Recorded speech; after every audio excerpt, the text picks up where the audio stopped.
So this is part 4, I think it's part 4 of our reflections of Easter. Now, it doesn't have to just be Easter, because it's the end of the Gospels. You can read it any time of the year, because you know the Gospel of Matthew is for all year, not just for Easter or Christmas or whatever other season you want. Anyway, I entitled this talk. Now, normally the week after the Easter talk, we would do the Road to Emmaus story, because the Road to Emmaus is fantastic. I love that story. But that doesn't happen in the book of Matthew. Well, there's other weirdness that happens in the Gospel of Matthew. And usually that bit of Matthew gets ignored. And I'll tell you why it gets ignored, because it's so weird. I'm going to read it for you in a few moments.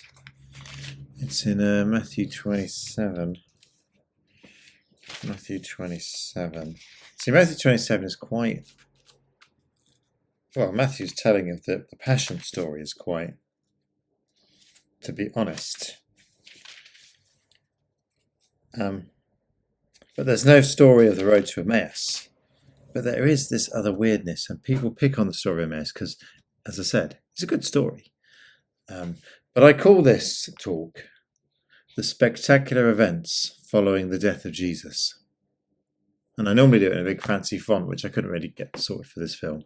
Now, I called it that because I stole that from a commentary that I read that said about the spectacular events following the death of Jesus. And we do get this sequence, which I'm going to read for you right now. Matthew 27 from verse 45. Matthew 27 from verse 45. Here it is. From noon until 3 o'clock, the whole land was covered with darkness.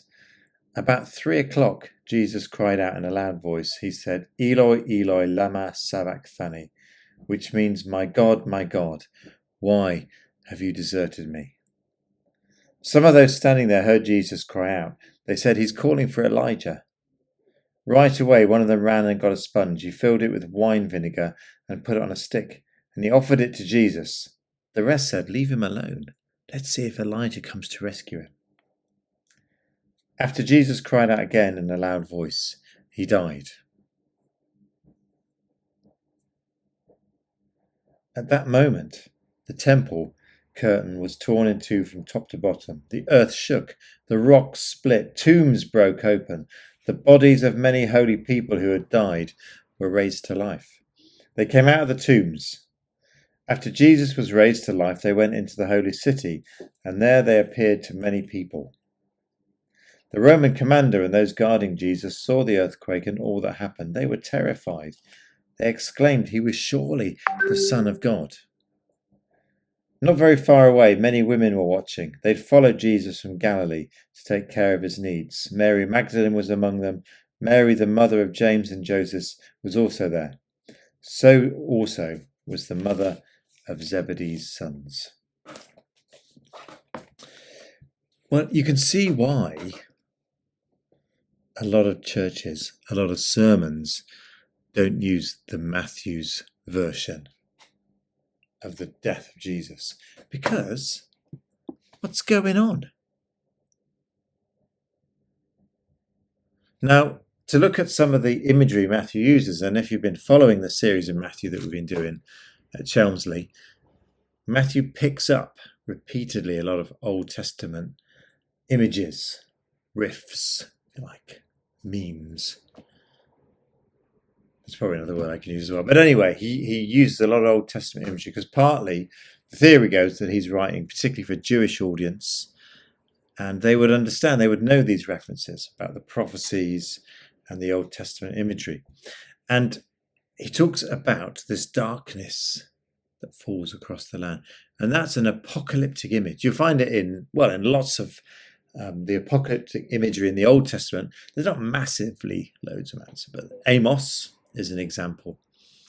It's also a sign of mourning and sorrow. One of the strongest ideas is the idea of judgment of the day of the Lord, and the darkness falls. Joel has it, Joel 2, Zephaniah chapter 1 has it. The prophets use it as this image of God's judgment that is coming. So the darkness, yeah, we can get that with Matthew. But then you have these other further events which Matthew talks about, and weirdly, he doesn't elaborate on them or explain them. And they're symbols of judgment and the end times. And the section finishes with the soldiers complaining. There's no doubt about it, they're saying, this was the Son of God. This wasn't just some bloke we executed. So, in a sense, when you look at the Gospel of Matthew as a whole, this is the peak moment. The death of Jesus. You could leave the story there and it would be complete. He was the Son of God and we killed him.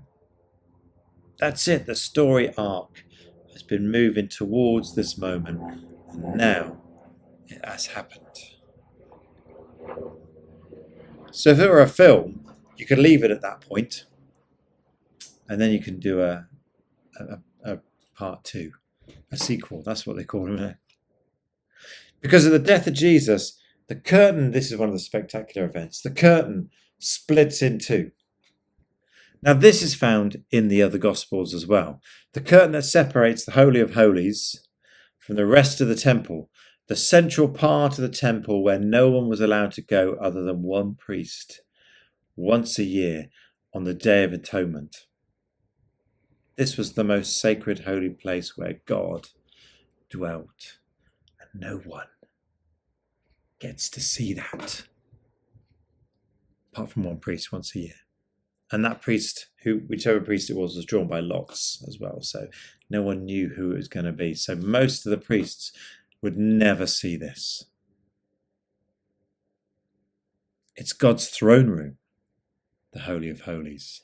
God's literal, in the Old Testament, God's literal dwelling place. When the temple's built, when Solomon builds the temple, there's this arrival of God into the temple. He sits on the ark, the box of the covenant. It's like a throne. There's cherubim on each side, statues of cherubim, like armrests almost. God sits in there. And this box, this symbol of everything that the people were and what had brought them to that point. The most sacred, the most holy of places. And this curtain kept it from mortal eyes. But that curtain is ripped away. So anyone can see it. This is either blasphemy or apocalypse. It's either massive offence to God or it's the end of time. Now, either way, that most sacred of places, the very presence of God where no one other than a chosen few are allowed to go, is now open. The barrier is gone. So what was happening? Was it the end of the world? What's with the symbolism? I read into this, so you don't have to. Although I always recommend you do it as well, just to make sure I'm not gone off too weird. Here's a few takes on what that meant. So there's clear symbolism with the ripping of the curtain, and possibly more than one symbol is going on. It doesn't have to be one and everything else is wrong. It could be there's layers of meaning. One understanding we could take is that God is ripping his garment. It was a common cultural practice at the times of grief to rip your clothes to show your sadness and your despair. In fact, if you look back just a chapter, the high priest rips his own garment at the perceived blasphemy of Jesus. So they're talking with Jesus at his trial, and the high priest rips his garment saying, "Look at what he's saying. This is blasphemy." So when the curtain's ripped in two, is that irony? Is it defiance from Jesus or God? What is going on? Or is it a sign of the apocalypse? The temple in its various forms had stood as a symbol of the power and presence of God, literally for centuries. But now it's finished. Has God gone? You can see where he once sat, but now it's just an empty space. Does this mark the end of religion? Or is there another symbol going on here? Perhaps another way of looking at it would be to say that the death of Jesus doesn't mark the end of religion, but that his sacrificial death marks the end of the need for sacrifices. And now everyone has bold and unrestricted access to the very presence of God without the need for a priest or a go-between. We can all approach God now. The walls are down and God's presence is here. It's an interesting idea, I think. I'm not particularly selling any one of these ideas. I find them all very interesting to reflect on. But here's another take, which I like. The curtain wasn't really about keeping us out, but the curtain was about keeping God in, contained and controlled and gated and safe. We know where God is. He's behind that curtain. We've got him. We'll let you know about him. He's not gonna. We won't let him out. We'll tell you. But perhaps the death of Jesus, especially in the context of his life and ministry and resurrection, which is to come, but perhaps the death of Jesus showed us that God was now out. He's no longer a captive to the gatekeepers and the religious institution, the priests and the pastors, the people who would hide the real truth and tell us what they think we should think, what they think we should know. Because what if on Good Friday God escaped from religion? I think that is a very interesting idea. That Good Friday was God being set free. But there's more. Because just as the curtain splits, the earth is shaken and the rocks are split. Graves are opened up and the dead rise. Is it the apocalypse then? Matthew certainly sees earthquakes as apocalyptic signs. There's a couple of the references in Matthew 24 and 28 where he talks about earthquakes as being signs of the end. Now, there is reference to this kind of thing in the Old Testament, and as we know now, Matthew is keen to show how Jesus fulfilled the prophecies of the Old Testament. Ezekiel 37 has strong parallels, and other ones. You can look them up. When preachers always go, oh, here's another 27 references that you're not going to look at, but it makes me look clever. Anyway, there, give me a ring. Send me a message. I'll tell you what they are. Anyway, there are strong parallels in the Old Testament about earthquakes being signs of God in action. God is on the move. And here we get even more spectacular without commentary, because Matthew notes, and he says nothing like it's the most normal thing you'd expect to happen. Many of the dead saints rise to life. Well, who are they? What are they doing? Is it a reference to the eventual resurrection of those who are in Christ? Or are these righteous Jews, the patriarchs and the matriarchs, prophets and martyrs? Well, we'll come back to the practicalities in a few minutes. I mean, one of the things that we're noting when we read Matthew is that when he puts in stuff that you don't find anywhere else, it's going to be for a reason. And this particular bit where the dead rise to life is only found in Matthew. It's not in any of the Gospels. So what is he saying? Why has he put this in? Why did he include it when it's likely he would have known it's not in Mark's Gospel?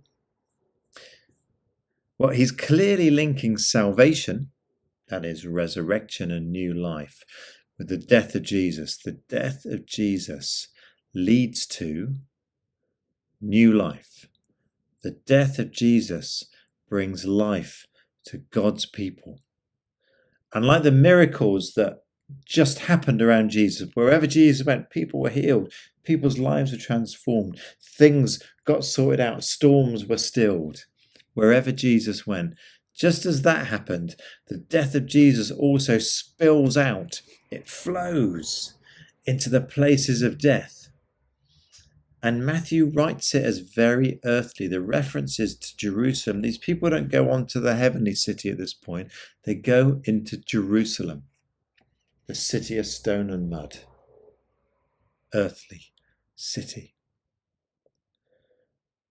So there's a lot of questions, isn't there? This is weird stuff. Who was restored to life? Who wasn't?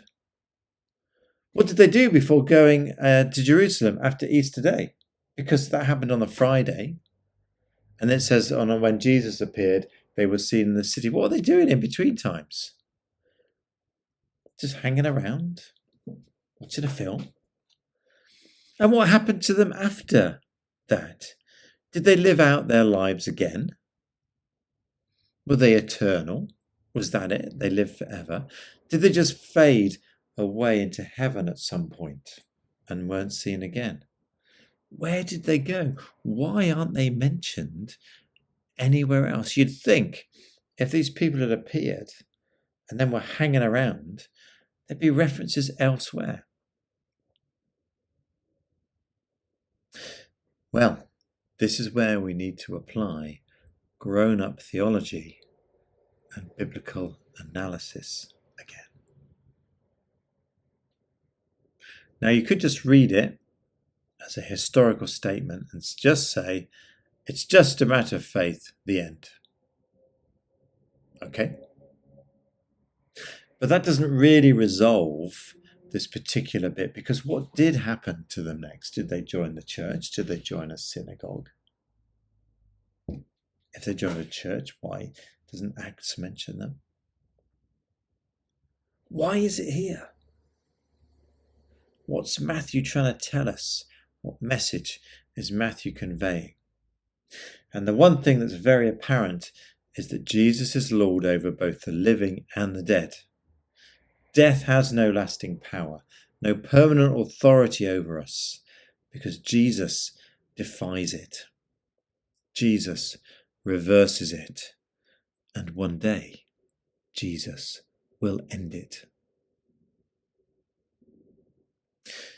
So we can get caught up in the historical plausibility. Did it happen as described here? But as we know, this can lead to a very unscientific view of reality. Is it a matter of reading it as a traditional story, or perhaps even, dare I say this, a Christian legend? As time passed by, the historical core of events around the resurrection of Jesus gathered additional strands. Because, to be blunt, and this is grown-up theology again, grown-up theology, the story itself doesn't make any sense. But the theological points that it makes, they do make sense. Why did Matthew include it? Because he believes Jesus is the Lord of the living and the dead. And this incident illustrates that. Read it as a historical event or as a symbolic incident. Either way, the essential truth remains.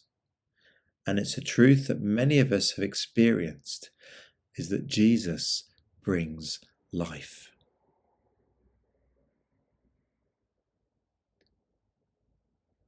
Now here we have to step back and think and relearn how to read our Bible, because relearning how to read the Bible can be hard stuff for some of us, especially if we've been brought up with a very black and white literal reading of Scripture. But that approach is not sustainable. It ends up on the constant defense, justifying, ignoring the parts of the Bible that don't fit because you have to.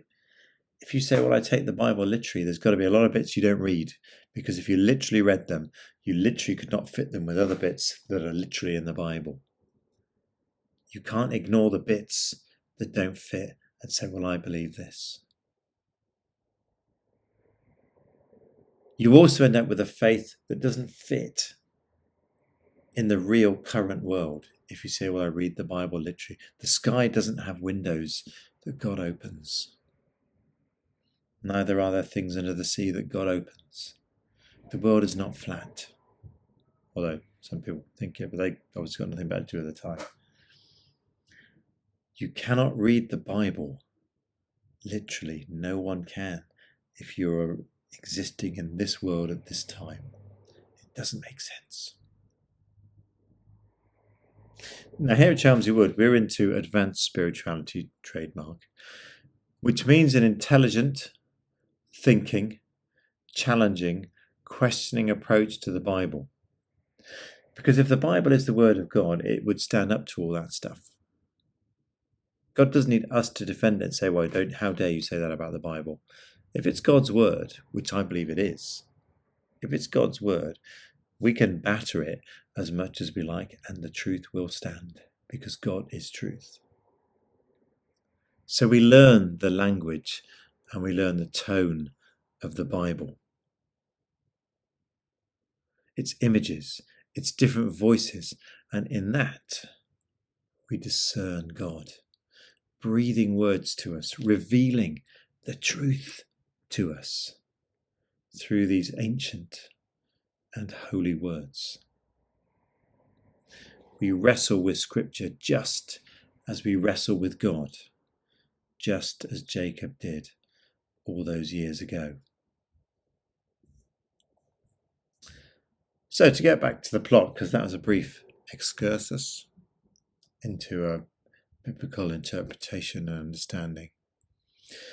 The appearance of these formerly dead people does strongly echo the words of Ezekiel 37, which I will suggest you look up. Ezekiel 37, verses 12 to 14, which is a prophecy of hope and a future of restoration and of life.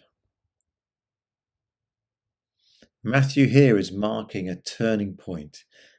The death and then the resurrection of Jesus mark the moment when everything changes, when God's promises become actualities. It is the start of the apocalypse, the eschaton, if you like big words. Because death is done. We are in more of a rush than God, but we are on the final act now, more or less.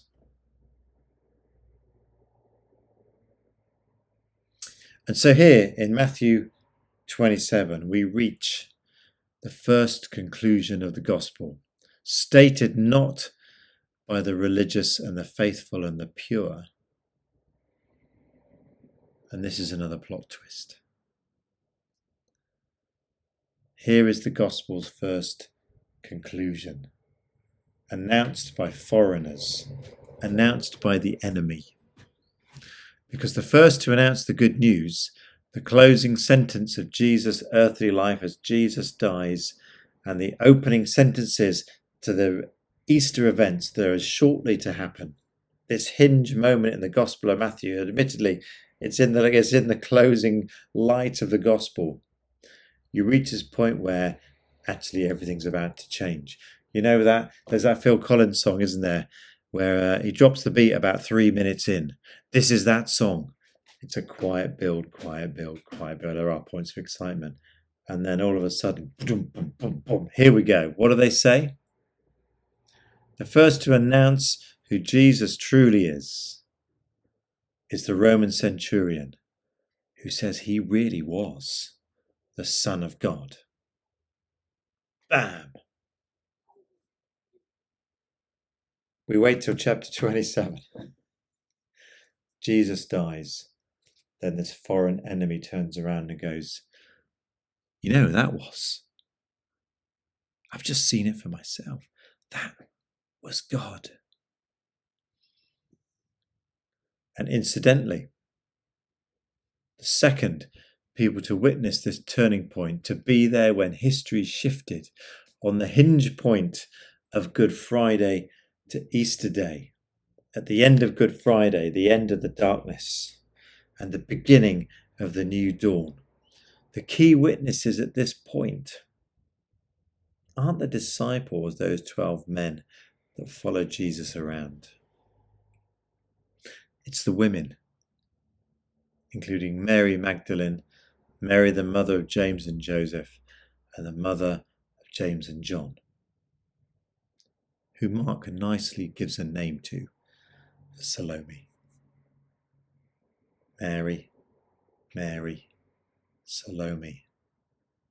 There on the other side of that moment, that tip, the Roman centurion, this was the Son of God. And then these women go, there he is. We can see him. So there you go. Inconclusive, puzzling, uncertain, weird, mysterious, affirming, spectacular. Witnessed by people on the edge. Welcome to the Christian faith done properly.